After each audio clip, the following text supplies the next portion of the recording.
Hi hello friends, എല്ലാ കൂട്ടുകാർക്കും പുതിയൊരു റിവ്യൂയിലേക്ക് സ്വാഗതം. അപ്പോൾ അങ്ങനെ നമ്മുടെ ഷാരി അറിയാതെയാണെന്നുണ്ടെങ്കിലും ചെറിയൊരു തെറ്റാണ് ചെയ്യണത്. ചെറിയ തെറ്റല്ല, വലിയൊരു തെറ്റ് തന്നെയാണ് ചെയ്യണത്. പാവം താര ജീവിതത്തിൽ ഇതുവരെ ഒരു സമാധാനം കിട്ടിയിട്ടില്ല. തന്റെ മകളെ, ഗർഭിണിയായിട്ടുള്ള മകളെ ഒന്ന് കാണാൻ വന്നതേ ഉള്ളൂ. അതിൽ അവകാശം പറഞ്ഞ് കൂട്ടിക്കൊണ്ടുപോകാൻ വന്നതെന്നും അല്ല, ജസ്റ്റ് ഒന്ന് കാണാനായിട്ടാണ് താര വന്നത്. ഷാരിക്ക് അത് ഒട്ടും തന്നെ ഇഷ്ടപ്പെടുന്നില്ല. ഷാരി പിടിച്ച് ഉന്തും തള്ളല്ലേ താരയുടെ തല പോയിട്ട് ഇടിച്ചു കൊള്ളുവാണ്. താരക്ക് സംസാരശേഷി ഇല്ലാത്തത് കൊണ്ട് തന്നെ ഒച്ചപ്പാടും നിലവിളിയൊന്നും ഇല്ലാതെ നിലത്തേക്ക് വീഴണം. ആ ഒച്ച കേട്ട് മനോഹർ വരുന്നുണ്ട്. മനോഹർ സത്യങ്ങളൊക്കെ മനസ്സിലാക്കുന്നുണ്ട്. ഷാരി കൈകൂപ്പി പറയാണ്, ഈ സത്യം, ഈ കാര്യം ആർത്തും പറയല്ലേ മോനെ എന്ന് പറയുന്നുണ്ട്.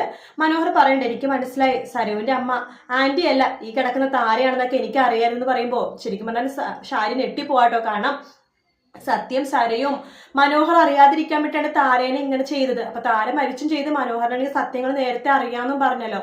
എന്തായാലും മനോഹറും ഷാരിയും കൂടിയിട്ട് താരയുടെ ഡെഡ് ബോഡിയൊക്കെ മറവ് ചെയ്യും. പക്ഷെ വലിയൊരു തെളിവ് ആ വീട്ടിൽ തന്നെ രൂപ വെച്ചിട്ടുണ്ട്. ഒരു ക്യാമറ, അതായത് സംസാരിക്കണത് കേൾക്കണ ഒരു ക്യാമറ. അത് രാഹുലിന്റെ ഓരോരോ പരിപാടികൾ എന്തൊക്കെയാണെന്ന് അറിയാൻ വേണ്ടി ഒരു ക്യാമറ വെച്ചിട്ടുണ്ടായിരുന്നു. ആ ക്യാമറയിൽ എല്ലാം അങ്ങനെ, അതായത് താരനെ കാണാണ്ടാകുമ്പോൾ ഓട്ടോമാറ്റിക്കലി ഒരു അന്വേഷണം തുടങ്ങുള്ളൂ. നമ്മുടെ രൂപയും സേനൊക്കെ അന്വേഷിക്കുമ്പോൾ അവസാനം പോയത് രാഹുലിന്റെ വീട്ടിലാണെന്ന് മനസ്സിലാവും. അപ്പോഴാണ് രൂപക്ക് മനസ്സിലാവുന്നത് അന്ന് അവിടെ ഒരു ക്യാമറ വെച്ചിട്ടുണ്ടായാലോ, അതിന്റെ പുറകെയിൽ നോക്കാന്ന് പറഞ്ഞിട്ട് അങ്ങനെ ക്യാമറയിലെ കാര്യം നോക്കുമ്പോഴാണ് സത്യങ്ങളൊക്കെ മനസ്സിലാവുന്നത്. താര ജീവനോടെ ഇല്ല എന്നുള്ള സത്യം.